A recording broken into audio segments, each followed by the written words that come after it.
हम वही कुल काम करे बाटी। हाँ लड़का बस 24 घंटा फोन पे बाबू सोना के ले रही। हाँ हाँ आलू बहुत हले बाटी, कम से कम 8 बोर आलू हुई। हाँ हाँ हमार दादो मेड़ कटवा, हमहूँ मेड़ कटवा, मेड़ काट काट के पर डायरेक्ट खेत हो ले रहल, हम कुल अपने मिला रहनी। अब मेड़ पे हम कटबे करें। हाँ ए टेंगनवा, टेंगना का हो बाबूजी? कहे ससुरा वही फोन में बतियेबे, दीदी बहनी करबे। हाँ माई तो फोन कैले रहली है। माई फोन कैले का, माई फोन कैले हल वो पूछत रहली का होता। का देखत बड़ा का आंखिया में तोर बांस पड़ल बा। ठीक बा, एजा कह देला बढ़िया बात। तनी घरवा जो नरिया बाटो के साफ कर देता। जा ससुर के आती तो आया हम लखवा मारे, तुम साफ नहीं कर पाओ दड़। अरे मन देखत ला इतना बढ़िया कपड़ा पहनले बन जा, तनी कॉलेज 2-4 गो दोस्त गर्लफ्रेंड आइल वाली सब मिलब, ओकरे बाद अब हे कपड़ा पर हम नारी साफ करो। अपन कर सरो गर्लफ्रेंड आइल बन कर देख ले बाप हुआ कह दे लइका खातिर। तेरे काम कोई पाओ दड़। अब मन जेकर इतना मोटहन तगड़ा बाप होके ओकर लइका काम करे, जमाना का कही। हां तो जो जो जो हम काम कैले। ठीक बा बाबूजी। मेड़ और काटल सीख जोते हूँ हमारे साथ। हाँ मेड़ काटल सीख दिया, काटल सीख तब ना काम होई।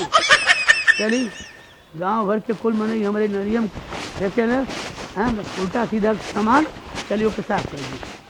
अभी घर रह गल बा कि हम नरदहा साफ करी। टोला मोहल्ला के मने यही में गंदगी फेंकी है, कूड़ा करकट फेंकी है, मेहरारू यहाँ अपन लड़कन के हल्दी फेंकी है और नरदहा साफ करे बाड़ी हम। हाँ और का कोनो काम तो रहने गेल बा। अरे का हो ढेला बाबा?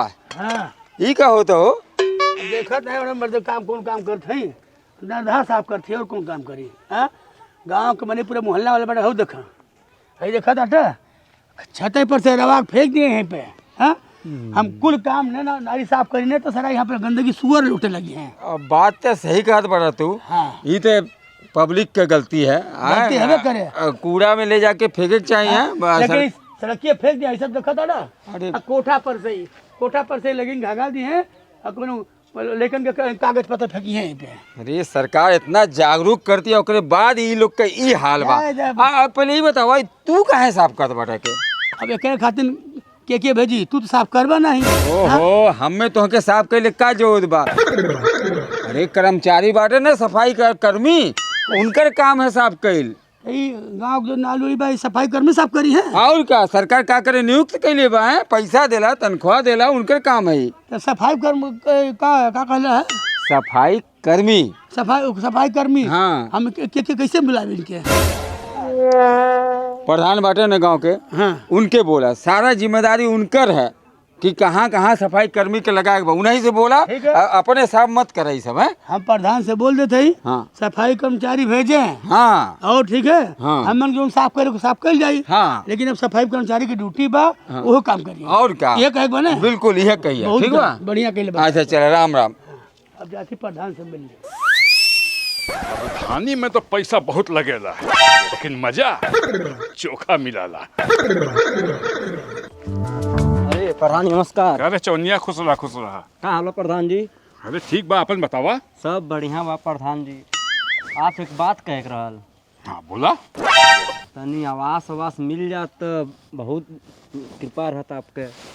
अरे चवन्नी आवास वास का वो तो मिलिए जाई, बाकी जो आवास के पैसा आई वहाँ से 50,000 हमके चाहिए। प्रधान जी का बची फिर हमारे पास, और नाम तो मरइयो नहीं छवा ये प्रधान जी। का बची? तब ठीक बा, अगले प्रधानी चुनाव में जेका जितेबा उसे ले लिया। नहीं प्रधान जी, हमारे खाता में पैसा आई तो आपके 50,000 दे दे। चला तो फिर आवास पक्का बा। ठीक बा प्रधान जी। खुश रहा। प्रधानी चुनाव जीतले कितना फायदा होला। प्रधान जी अरे ये बताओ आप, पूरा गांव में हम ही सबसे बड़ा कमजोर आदमी बाड़ी। हाँ कहा का भाई? सबकर नाली, वही नाली में से लेकिन के सब उल्टा सीधा सामान मनी फेंके ले, नाली जाम बा, वो छितरा दुआरे बाओ था सबके। हाँ ऐसे बीमारी नहीं फैली। हाँ तो हम ही नाली साफ करी। हम साफ करता नहीं, हमें चुम्मा लाला बतौले हैं। ये सब काम सफाई कर्मचारी के है, हम तो साफ करबे करब। सफाई कर्मचारी से भी बोला हो जाए।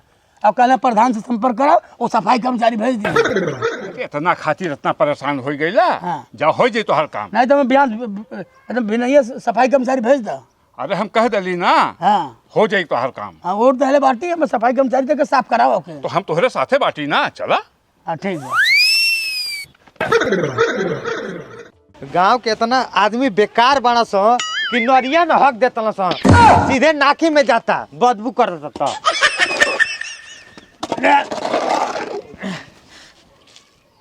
अरे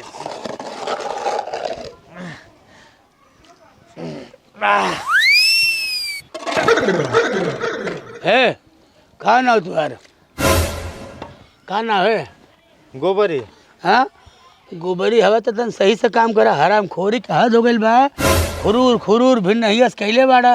लगा ताड़ा कि तू बीटेक कैले बाटा, इंजीनियर हवा कहीं के। ठीक से सफाई करना तो छाती फाटता। ए हाँ ढेर बोला मत, ढेर बोलत का ढेर बोला मत तू हमारा से। हाँ 27-28 सरकार देत होई। हाँ हम सब पता चल गया कि सफाई कर्मचारी के ड्यूटी होला साफ कैल। ए तो खुरूर खुरूर खुरूर भिन्न हियस लगौले बड़ा। कब साफ होई? जितना मिली उतना ना हम करवा करम। हाँ 27,000 कम होला महीना के। 27,000। देखो हम कर्मचारी ना है, हम सफाई करने वाला ना है। हम 100 रुपया बानी नारी साफ करतनी। तब तू क्या हवा? हाँ तू क्या होता? हम 100 रुपया पायल बने, दिहाड़ी वाला मजदूर है। तब तू सफाई कर्मचारी नहीं हो तू? ना तो वो कहाँ बड़ा? हम का बना चश्मा लगा के गड़िया के लगमा। वो सफाई कर्मचारी है। हाँ वो तू के अलग से धैले बड़ा। हाँ 100 रुपया पे। अच्छा अच्छा और चश्मा हुआ है ना? हाँ अच्छा अच्छा ठीक है तू कर, हम बताओ थी सर के। बुझा तो कर्जा खिया दिल बड़ा हमरा के 100 रुपया दे के। अरे डार्लिंग के तुमसे काली सददई सरकारी नौकरी है भला भाई हमार। हाँ 70,000 सैलरी बा। अब इन ताई सेकेंड हैंड गाड़ी ला ली, बट जल्दी अब नया ले आई। हाँ हाँ बियाह हुए करी तोरी साथे तुम ही करब भला भाई। दहेज अब ये रह गई बा, इतना पैसा कमाई लोग बात दहेज लेके बियाह करा। अरे यार ये ढेर जनी बात है, वीडियो कॉल पे चुम्मा नहीं दे पाई। गाड़ी धैले बड़े।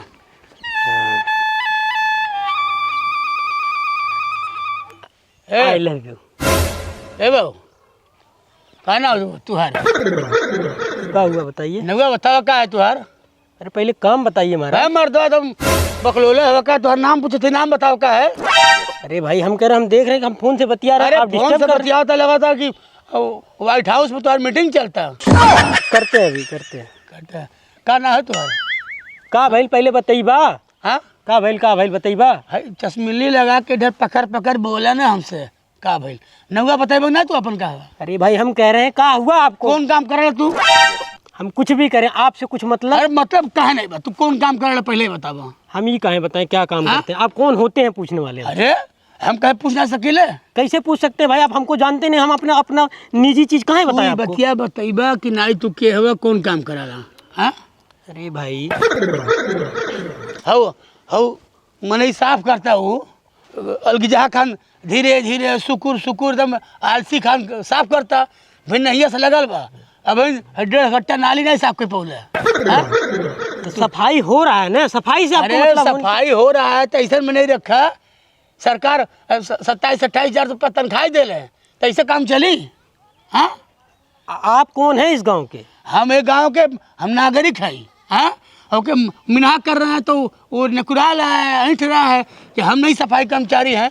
वो सफाई कर्मचारी नहीं का तो बहनों ही साफ करता हूँ। पहली बात तो तमीज से बात करिए। तमीज हम कहना सिखा बाबू। है हम तोरे ऐसे कई लवंडी हम दाएं बाएं बांध के घूमे ले, तमीज न सिखाओ बाबू। है तो तमीज नहीं सिखाई ना तो जो दिन हम सजुरा जावे ना तो फिर औकात ठिकाने लग जाए। तो औकात में रहे वो सफाई कर्मचारी काम है ना। सफाई कर्मचारी के आपसे काम से मतलब है ना? काम से कैसे मतलब है? काम हो रहा है, सफाई नहीं कर रहा है वो आदमी। कैसे काम से मतलब? तेरे में हारू लड़का भले से मतलब बा तो हम हो जाए काम चल जाई। अरे भैया पहली बात तो ये कैसे अपमानजनक बात कर रहे हैं वो आप? तो काम है तो लड़का से मतलब बा ना। हाँ? वो सफाई कर्मचारी नहीं 100 रुपये दे के बेचारे मुआ तटा हुआ बोले तमीज नहीं है। तो चश्मिल्ली लगा कैसे बैठा बैठा? अरे महाराज तो काहे गुस्साइल जाता है? गुस्सैले की बात नहीं, काम चाहे मर्द। अरे महाराज क्या कहने पर से हाथ हटाओ पहले महाराज क्या। हाँ हमारा दोस्त यार हुआ उम्र के लिहाज करो। अरे भाई साहब आप तो यार नाराज हो रहे हैं। नहीं नहीं नाराज नहीं, हमें कोई रिश्तेदारी ना कर, बस तू नरदा साफ कर चुपचाप। देखिए प्यार से समझा रहे हैं कायदे प्यार से। से है, प्यार से नहीं। वो 100 रुपये ली दे नहीं, सरकार 27-28 रुपये दे ले, हम दिमाग खुल गया, पता चल गया है। तू लोग क्या करेला, मजदूर लाख दे दे 100-150 के हैं। गाँव में से गंदगी फैलल रहे है। तो भाई साहब आप ये बताओ ले कहाँ कहाँ सफाई करेंगे, हम करा देती कहाँ आप इतना गुस्सा सफाई हम तू ही सफाई पैसा तू ले ना, को घर पैसा जाई। तू सफाई करबा कि नहीं करबा ये बता दे पहले तू।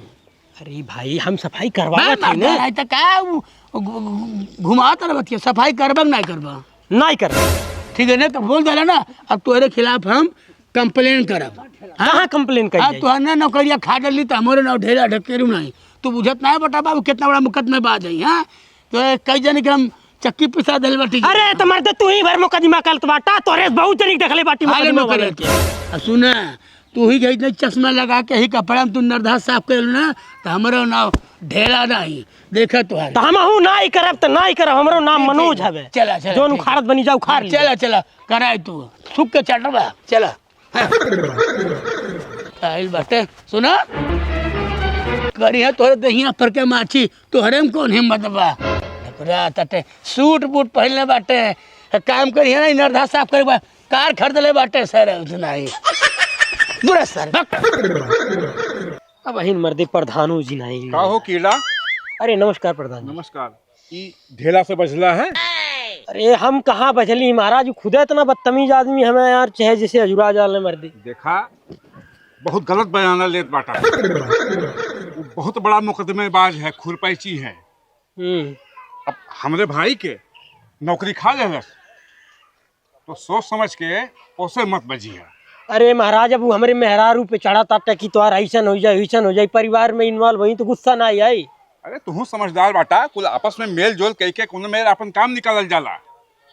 तब खैर ये बतावल जा कैसे के सिमटावल जा मामला, काहे कि हम थोड़ा गुस्सा आ गई मर्द, अब उल्टा सीधा बोलत रहले तो का करी। ठीक है लेकिन जब केहू जानत हो कि खखेड़ी आदमी है तो उसे तनी बचाए के रहल जाला ना। अरे हमें तो है अपन काम निकाले के बा। पर हम ही सोचत बाटी नहीं जोने रंग में बतियावत रहले इनके हम मजा चिखा दी। गलती से मत बजिया, नहीं तो कहीं नहीं रह जाबा। अपने भाई के हम देखत बाटी, तो यही लिए बतिया हमार माना और कायदे से तनी अपन सुलटा ला मामला। एक काम करा, जाके तू ही ओका साफ कर दा, एक दिन के बात है, जल्द जल्द निपटा दा। अरे महाराज कम से कम गड़िया की इज्जत करी, देखा जाए तब कैसे हम सफाई करब। जब ई रही तब गड़िया रही। अपन काम निकाले के बाद तू जाके नाली साफ कर ला आज। ठीक बा? चली ठीक बा। हाँ बहन के हर गंगा में एक ठोरा सारे हरामी मिलल करेले, मने जोन नाई चालस हुए कराई की दमरले।